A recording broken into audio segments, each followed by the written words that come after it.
Skatieties, šitā ir funkcija, kad robots rāda savu atrašanās vietu. Tas ir tieši motion luba, 5000 kvadrātmetru, un reku var redzēt kartē, kur viņš atrodas. To arī ieiet arī kamerā, ja? Apstīties, kā izstāsta. Var arī ieiet kamerā. Un var arī jebkurā laikā uztaisīt viņam pļaušanu, vai arī viņš iet pēc grafika. Var uztaisīt, jā. Un kā to kamerā ieiet? Uzdevums. Kamerā tad es ieeju manuāli. Un kur kamera. Slēdzās iekšā kamera, un tas viss strādā no 4G interneta, kas ir iebūvēts jau robotā, nevis no mājas. Atlidojas vārna. Forši, es apmierināts ar šo 5000.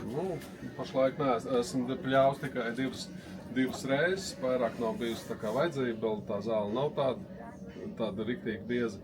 Tad šobrīd jā, ļoti. Kā to augstumu, kādu tu izdomā augstumu viņam likt? Augstumu arī es varu uz telefonu regulēt. Bet tā viņš varbūt arī automātisko ieslēdz, viņš jau pats tur domā. Tātad varat uzstādīt gan vienai zonai, gan otrai, gan trešai dažādas augstums.